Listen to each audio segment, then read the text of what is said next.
니네들 대표 나와. 우리 대표 나올 테니까 우리 공개 장소에서 라이브로 이 토론회하자. 당신들이 이게 옳다고 진리라고 한다면은 못 나올 이유가 없지 않겠느냐. 나와라. 안녕하세요, 한선희 목사님. Rejoice Multimedia Images의 리포터 에스더 라우든입니다. 저희의 인터뷰 요청에 응해주셔서 감사드립니다. 반갑습니다. 신천지에 대해서 간략하게 설명해 주시기 바랍니다. 네, 2016년 현재 85세인 이만희 씨가 교주로 있고요. 전도관 박태선 씨의 영향을 받은 장막성전 유재열의 사상을 이어받아서 지금 많은 사람들을 미혹하고 있습니다. 그들도 성경을 가르치는데 이단이라고 보시는 이유는 무엇인지요? 성경은 해석을 이제 Principal Interpretation, 원리적인 해석을 해야 되는데 이만희 씨는 Allegorical Interpretation, 은유적으로 해석을 하지요. 그래서 성경 해석에 잘못되었기 때문에 이단이라고 말씀하고 있는 것입니다. 이단에 대한 정의를 들어주실 수 있을까요? 이단 그러면은 이제 컬트, 헤러시 영어로 말하면 이렇게 얘기할 수 있겠지요. 우리말로는 뭐 다르리 끝단 그래서 끝이 다르다 그렇게 말씀을 할 수 있겠고요. 우선 구원자이신 예수 그리스도를 인정하지 않는다든지 신인 양성을 인정하지 않는다든지 또 모범이 되고 규범이 되는 신앙 고백에 대해서 사도신경을 부인하거나 인정하지 않는다든지 말씀에서 벗어난 부류들을 우리가 이단이라 그렇게 통칭 표현을 합니다. 신천지에서는 성경 공부를 주 무기로 사람들에게 접근하는데 그 성경 공부의 문제점은 무엇이라고 생각하세요?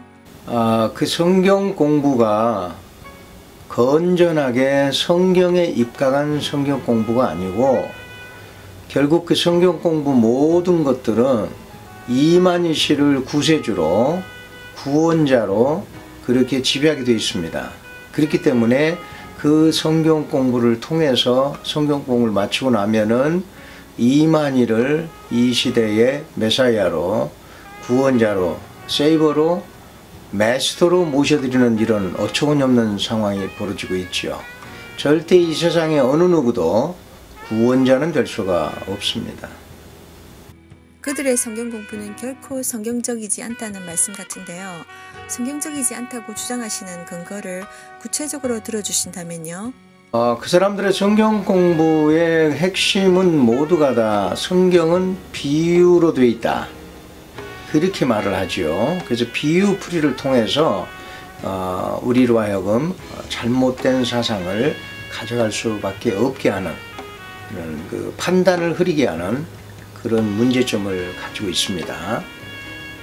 그리고 이만희 씨 스스로를 이긴 자라고 보혜사라고 사도 요한이라고 철창 권세를 가진 자라고 성경에 있는 좋은 말은 다 갖다 붙이면서 본인을 신격화하고 있지요.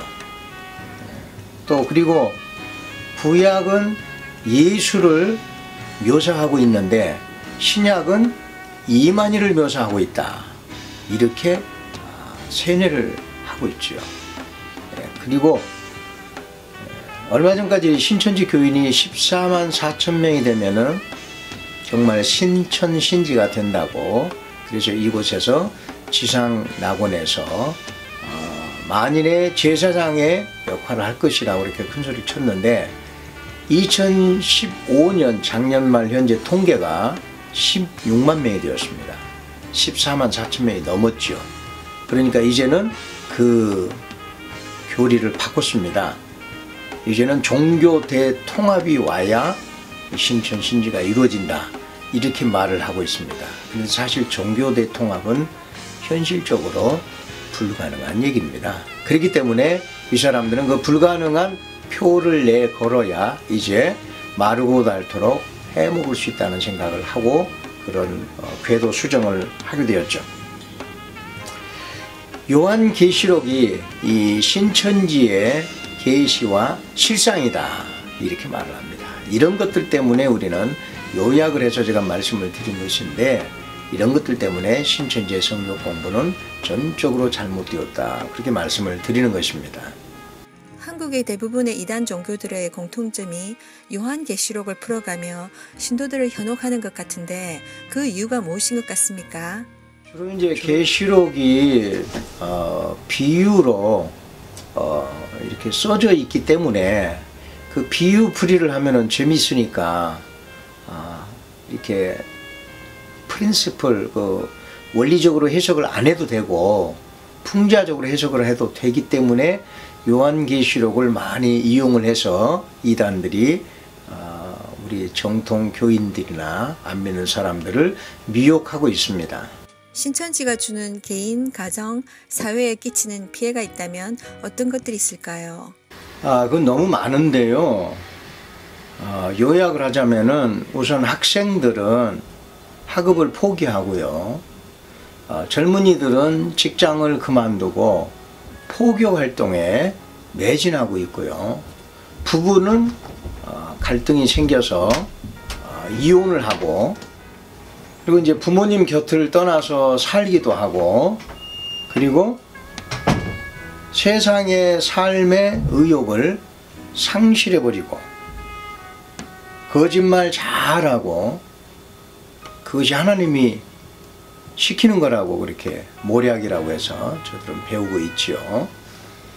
그리고 극단적인 생각에 잘 빠지게 되고, 그리고 가족들도 무시하고 하루 종일 이 성경 공부와 포교 활동에 이 일상적인 생활을 전혀 할 수가 없고, 그리고 소위 저들도 예수를 믿는다고, 그리스도를 믿는다고 하는데 사람들을 납치하고 협박하고 폭행하고, 그리고 하나님의 교회인 이 교회에 방화를 했습니다. 실제로 있었던 일들입니다. 다 지금 제가 실예들을 참고해서 말씀을 드리고 있는 것들입니다. 이런 상황들만 보아도 열매를 보면 알 수 있다고, 과연 이런 집단이 순수하게 예수 그리스도를 믿는 집단이라고 할 수 있겠는가. 너희는 세상의 빛이라 했는데 왜 빛을 발해야지 이렇게 더 문제점이 생기는가. 가정이 더 화목해져야 될 텐데 가정이 더 불화가 생기고 이런 일들이 생기는 걸 볼 때 너무나 마음이 안타깝고 분명하게 잘못되었다는 것을 이 방송을 듣는 여러분들이 꼭 다시 한번 기억하시고 정말 깨어 경성하여 미혹에 빠지지 않기를 간절히 부탁드립니다. 네, 그 개인과 가정의 피해 사례 중에 자살건도 있다고 제가 뉴스에서 들은 것 같은데요. 물론이죠. 자살도 있고요. 너무 많이 맞아서 막 부러지기도 하고 병원에 입원도 하고 뭐 이런, 아까 제가 처음에 말씀드린 너무 많다고 말씀을 드렸듯이 너무나 케이스는 많아서 거기서 탈출하신 분들, 나오신 분들의 간증 테이프만 해도 한 2시간 이상을 제가 소유하고 있는데 너무나 마음이 아픈 그런 내용들이 너무 많습니다. 신천지인들은 특별히 교회에 출석하고 있는 교인들을 집중 공략하고 있는데요. 여러 가지 다양한 방법으로 포섭하고 있다고 하는데 어떤 방법들을 사용하고 있는지요? 가족들, 가까운 지인들을 먼저 저들은 포교 대상으로 삼습니다. 그래서 가족도 이렇게 철저하게 속이면서 신천지라는 얘기를 하지 말아라 그러면서 이렇게 포교를 하고, 어느 곳에서든지 특히나 공공장소에서 퍼블릭 에리아 이런 데서 사람들 많이 만나는 곳에서 자연스럽게 만나가지고 자연스럽게 접근을 해서 그 사람들의 목표는 하나입니다. 그 만난 사람의 컨택할 수 있는 연락처, 이것을 확보하는 게 목표입니다.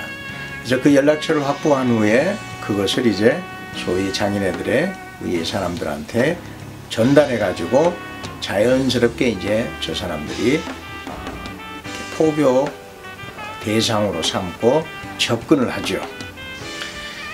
그리고 어디서든지 만날 때마다 끈끈한 교제를 통해서 계속 그 릴레이션십을 이어갑니다. 우리 교회에서 좀 무관심한 그런 부분들을 저 사람들은 터치하면서 이렇게 사랑이라든지 뭐 연민이라든지 관심이라든지 위로라든지 이런 등등을 통해서 끈끈한 교제를 하면서 잘 접근을 해오고 있죠. 그리고 이제 비유풀이나 계시록 세미나 또는 뭐 성경 공부 열린 세미나 그리고 무슨 찬양 집회 이런 그 위장 세미나를 통해서 또 많은 사람들을 미혹하고 있죠. 그리고 기성교회에는 이제 추수꾼을 잠입시켜서 많은 성도들을 미혹하고 있습니다. 그리고 이제는 장로교나 순복음교단 등 이런 기성교회 간판을 걸고 위장교회로 포장을 하고서 많은 성도들을 미혹하고 있습니다. 예, 그러면 이제 우리가 어떻게 저 사람들을 대처해야 될까? 그것은 간단하게 말씀드리면 이렇습니다. 알면 됩니다. 지피지기면 백전백승이라는 말이 있듯이 우리가 사실 저들에 대해서 잘 알고 있으면 빠지지 않을 수 있어요. 신천지 이만희 씨가 뭐라 하는지 아십니까? 자기들은 전시체제인데 우리 기성교회는 수면체제다 이런 표현을 썼습니다. 우리가 잠자고 있다 이겁니다. 그 잠자고 있는 사람을 공격하는 것이야 뭐 식은죽 먹기 아니겠습니까? 쉬운 일이죠. 그만큼 우리는 이렇게 안일하게 무사태평하게 설마 나에게 이런 생각으로 아주 무방비 상태로 있다가 속수무책으로 미혹을 당하는 사람들이 한둘이 아닙니다. 그렇기 때문에 우리가 반드시 이 성경에 대해서 알고 저들이 잘못된 것을 설파하는 것을 바로 지적을 해줄 수 있다면 저들한테 미혹되지 않을 수가 있겠죠. 말씀하신 대로 신천지는 거짓말을 주 무기로 이용하며 상황 설정 등의 연기를 통해 사람들을 속여 자신들의 성경 공부로 유인하고 세뇌를 통해 비정상적 그들만의 교리생활을 한다고 합니다. 신천지에 빠진 사람들 층이 다양한데요. 특히 지식층, 대학생 등 직장인, 젊은이들이 많이 빠져들고 있는데 그 큰 이유는 뭐라고 생각하십니까? 지금 신천지 교인이 약 16만 명 되었는데 그 중에 20, 30대 젊은 층이 전체 신도수의 80%입니다.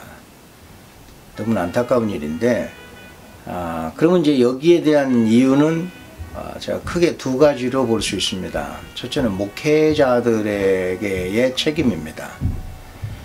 스피리추얼 리더니까 목회자가 교회에서 믿는 사람들에게 바른 신앙 교육을 시켜주어서 영적인 실력을 함양할 수 있도록 해줘야 되는데 사실 이민 목회의 여러 가지 제약과 형편들이 그러지 못하는 경우가 많이 있습니다. 목회자가 잘 못한 경우도 있고 또 목회자는 하려고 하는데 성도들이 참여하지 않아서 못한 경우도 있고 어쨌든 이유는 복합적이지만 일단 목회자로서는 성경을 제대로 잘 체계적으로 가르쳐주지 못했기 때문에 이런 문제가 생기고 있다. 또 성도 입장에서는 마찬가지입니다. 아무리 이민 삶이 힘들어도 우리가 영혼을 아무에게나 맡길 수는 없을 거고 우리가 결국 죽으면 목적지가 두 군데 중에 한 군데밖에 갈 데가 없습니다. 우린 다 나그네라고 하니까 그렇다면은 과연 이 나그네 삶을 어떻게 살고 영원한 곳을 어느 곳을 갈 것인가는 본인이 스스로 알고 결정을 하고 그 부분에 대해서 최소한의 노력은 해야 된다고 생각을 합니다. 그렇기 때문에 교회에서 성경 공부하는데 이 핑계 저 핑계 대고 빠지지 말고 꼭 본 교회에서 하는 성경 공부에 참석해서 성경적으로 많이 알고, 물론 본인이 그 교회에서만의 것으로 만족하지 말고 개인적으로도 늘 성경을 우리가 밥을 먹듯이 영적으로도 성경을 늘 묵상하고 상고하면서 실력을 함양을 하고 배양을 해야만 이 마지막 시대에 미혹의 영으로부터 잘 지켜나갈 수가 있다고 생각하는 것입니다. 목회자의 책임이 중요하다는 느낌을 받았습니다. 결과적으로는 개인들의 책임이지 않습니까? 개인들이 신천지인들의 접근을 예방할 수 있는 주의해야 할 점이 있다면요? 이렇듯이 우선 본인이 확실하게 구원의 확신이 있어야만 돼요. 제가 이 통계를 보니까, 제가 이 사역을 하다 보니 구원관이 확실치 않아서 이단에 빠진 사람이 70%입니다. 그렇다면은 내 자신이 지금 죽어도 나는 천국 간다 하는 그런 구원의 확신이 있는 사람이라면 이단 사설에 미혹당할 퍼센테이지가 30%밖에 안 된다 이 말이죠. 그렇기 때문에 기본 점수는 할 수 있다는 얘기죠. 그럼 나머지 30%를 위해서 어떻게 해야 되는가? 내가 그것을 좀 더 성경적으로 체계적으로 내가 실력을 가지고 있으면서 교회 안에서 무엇보다도 희생과 봉사와 헌신, 이런 나 자신이 가진 탤런트를 최대한 활용하면서 교회에서 내 일을 하면서 내가 만족을 느껴야 됩니다. 교회에서 내가 신앙생활하면서 만족감을 느끼고 있는데 왜 이단에게 미혹당하겠습니까? 이단이 아무리 뭐라고 가머니설로 유혹을 해도 나는 이미 벌써 여기서 만족하고 이미 난 여기서 신앙생활 잘하고 있으니 필요 없다, 그렇게 거절할 수가 있을 텐데, 교회 안에서 내가 만족하지 못하다 보니까 그 틈새로 이단들이 파고 들어오고 있습니다. 그래서 아주 효과적으로 잘하고 있는 팀이 바로 이 신천지이죠. 신천지 교인들이 전도 활동을 열심히 하는 이유가 전도가 그들의 구원의 조건이기 때문인가요? 구원이 아니고요. 그 사람들은 이 열심히 포교 활동을 하는 것이 지금 뭐냐면은 이 땅에서 지상에서 신천 신지를 이루고 그곳에서 제사장의 직무를 감당한다고 배워요. 그래서 자기가 제사장이 돼서 이제 모든 사람들을 통치하면서 산다는 그 소망을 갖고, 쓸데없는 잘못된 소망인데, 헛된 소망인데, 그 헛된 꿈을 안고 지금 그렇게 열심히 생활을 하고 신앙생활하고 자기 몸도 시간도 물질도 다 바치면서 헌신하고 있는 겁니다. 잘못된 거죠. 하나님께서는 성경을 통해서 죽음 이후의 영원한 세계인 천국과 지옥의 두 갈래 길을 말씀하고 계신데요. 예수님을 통해서만이 죄 용서함과 천국 가는 길, 즉 구원이 있다고 알려주십니다. 신천지는 천국과 지옥이라는 실제적인 개념을 믿지 않는 것입니까? 이 땅에서의 신천신입니다. 우리는 천국이라고 표현하는데 저 사람들은 지상낙원입니다. 이 지상낙원을 주장하는 이단들이 몇 개 있고요. 또 14만 4천이라는 숫자를 주장하는 이단들도 몇 개 있는데, 신천지도 그 둘을 다 주장을 하고 있습니다. 우리는 죽어서 예수를 믿고 죽어서 천국 가서 예수님과 영생하는 삶으로 우리는 기독교의 기본 교리가 딱 들으니 그렇게 되어 있지만, 저 사람들은 신천지 이만희를 믿어야 구원을 받고, 그리고 내가 열심히 포교 활동을 해서 많은 실적을 거두어야 이 땅에서 이제 제사장으로, 왕 같은 제사장으로 권력을 누리면서 살아간다는 것입니다. 구원과는 전혀 우리하고 다르죠. 그렇다면 같은 성경에서 전혀 다른 해석을 하고 있는 것인데요. 성경의 진리를 거짓으로 바꾸고 있는 것인데요. 어떻게 하면 그들에게 그 사실을 알려줄 수 있을까요? 제가 이 사역을 해보니까, 상담을 해보면 그 사람들한테 빠진, 신천지에 빠진 분들을 상담을 해보니까 저희 말을 안 들어요. 전혀 우의독교입니다. 말을 하면은 그런가 하고 생각이라도 좀 해봐야 되는데 완전히 딱 닫아버립니다. 그리고 그럴 밖에 저 사람들은 이 센터에서 그 6개월 코스를, 초등, 중등, 고등의 이 코스를 거치면서 이 세상의 모든 특히나 목사들의 말은 다 사탄의 말이고 인터넷 이런 모든 것들도 다 사탄이기 때문에 보면 안 되고 들으면 안 된다. 이렇게 철저하게 교육을 받아서 저희들의 말을 듣지도 않고 우리가 이렇게 다 알려주는 이런 홍보용 이런 인터넷 이런 것들도 보지를 않습니다. 그래서 실제로 저하고 지금 컨택이 되어 있는 신천지인들 중에도 전혀 몰라요. 제가 알고 있는 신천지 내부 사정을 본인도 몰라. 그런 상황으로 완전히 그 안에서도 우물한 개구리로 자기만 그저 구원함을 거기서 잘못된 구원이지만 어쨌든 자기서 거기서 구원을 받았고 거기서 나는 열심히 하면은 제사장이 된다는 그 착각 속에 모든 이 외부의 정보나 어드바이저나 이런 모든 것들을 차단한 채 완전히 이만희에게 올인하고 살아가고 있습니다. 너무 안타깝죠. 그들의 관심사인 제사장이 되면 그들이 받게 되는 혜택이 무엇입니까? 이 세상의 많은 사람들을 부리면서 산다는 거예요. 다스린다는 거예요. 영원히 산다는 얘기. 예, 여기서 영원히 살아요. 지상에서 영원히 살면서 이 사람들을 다 이게 다스리면서 산다는 거예요. 그렇게 배워요. 그렇다면 그 교리를 주장하는 교주 이만희가 영원히 살아야 할 텐데 지금 그분 연세가 많지 않습니까? 그분이 사망할 경우 사람들의 태도가 달라질까요? 예, 그 부분에 대해서는 이제 세 파로 나뉘게 될 텐데요.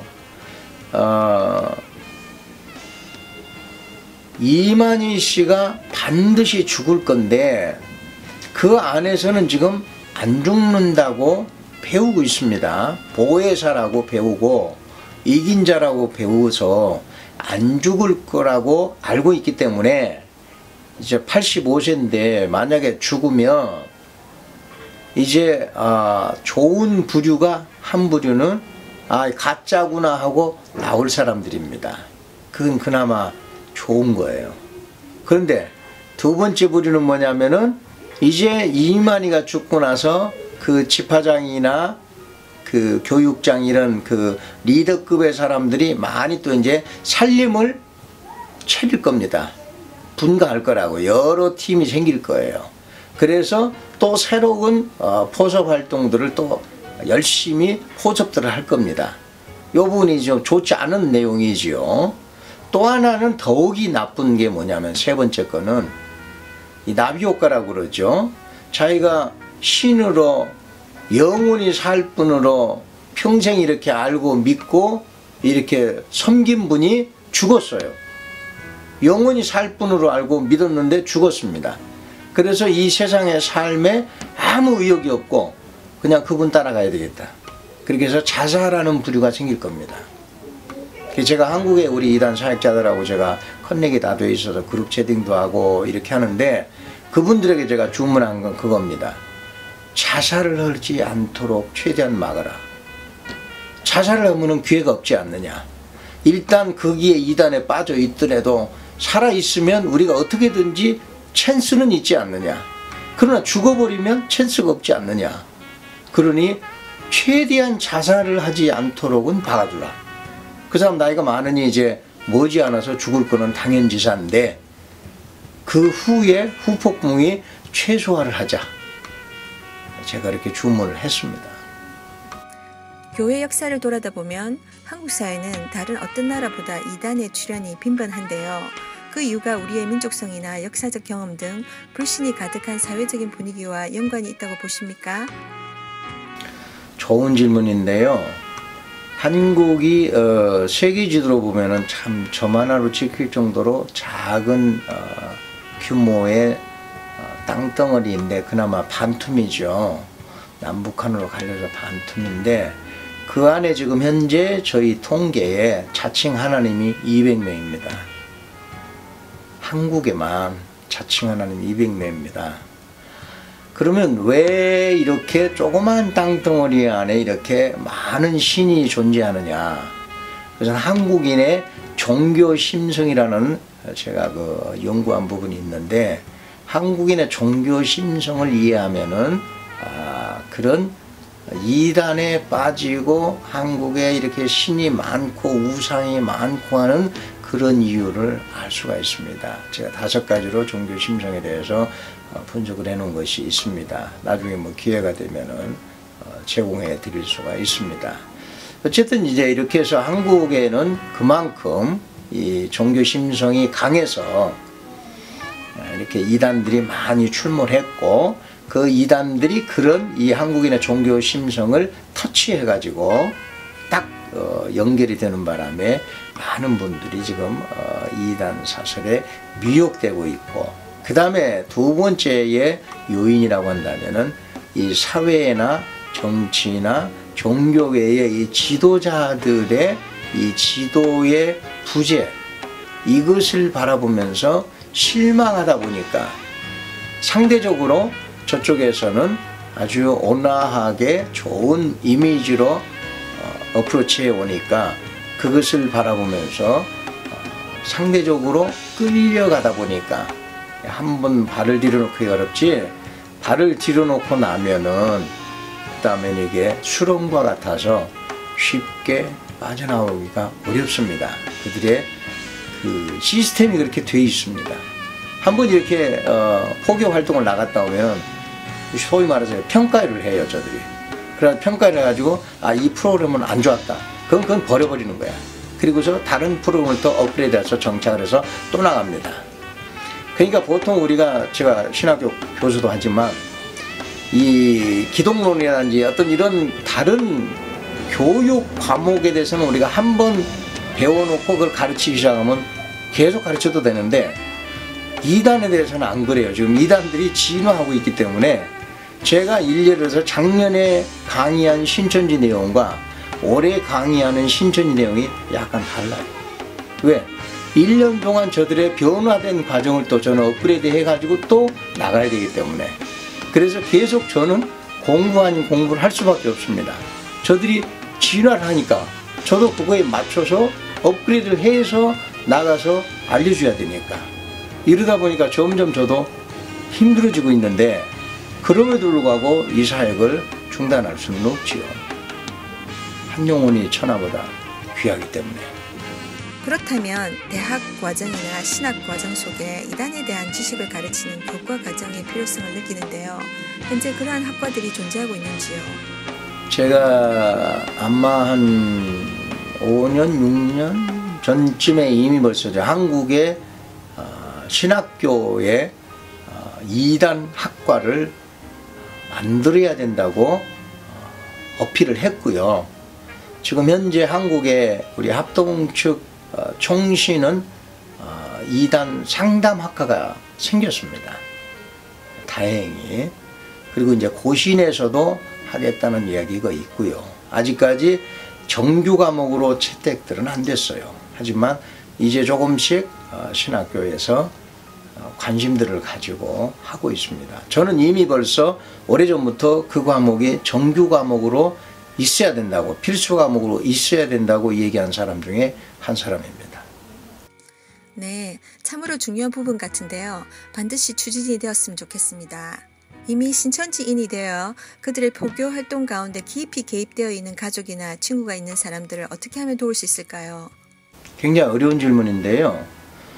많은 분들이 가족이 신천지에 빠져 있어서 안타까워서, 가족이니까 내 부모고 내 자식이고 내 형제니까 안타까워서 그것을 본인이 해결하려고 하는 경우가 있는데, 이 전문가 입장에서 말씀드릴 때 절대 그리하지 마십시오를 먼저 말씀드리고 싶습니다.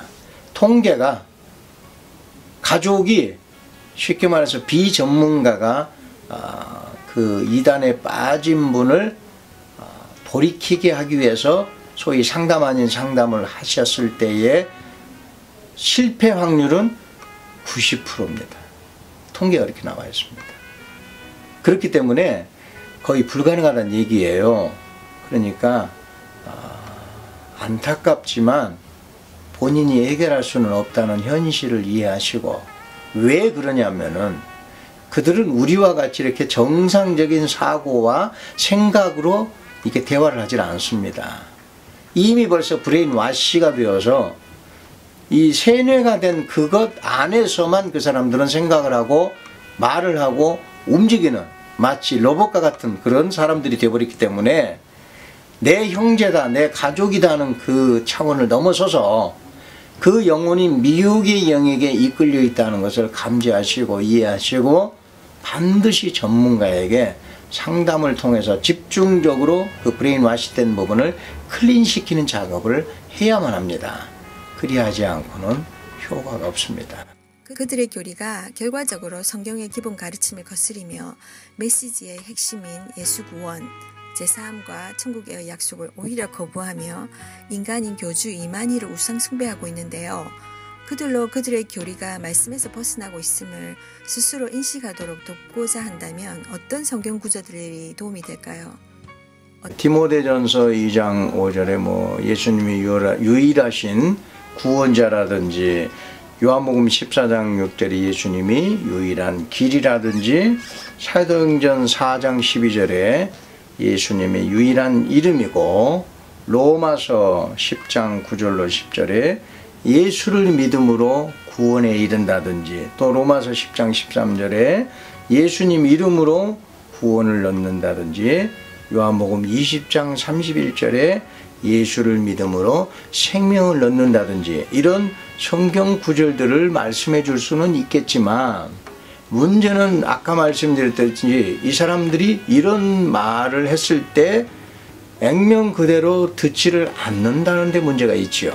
그렇기 때문에 결국 이제 저 사람들이 배운 그 교재를 가지고 우리가 직접 반대로 우리가 역공을 하는 거예요. 너 이런 성경 배웠지?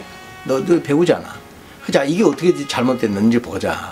예를 들면 이사야서 같은 경우도 저 사람들이 잘 쓰는 말인데 항상 사용하는 건데 짝을 얘기해요.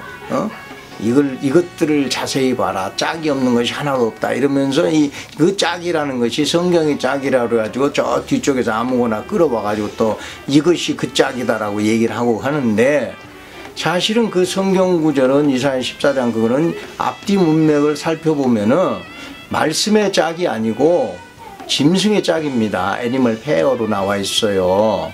그러니까 그런 것들, 우리가 일례를 들자면 그런 거예요. 그 사람들이 그걸 배울 때 그걸 말씀의 짝으로 배웁니다. 그러면 우리가 그것을, 자, 우리 좀 앞뒤로 읽어보자.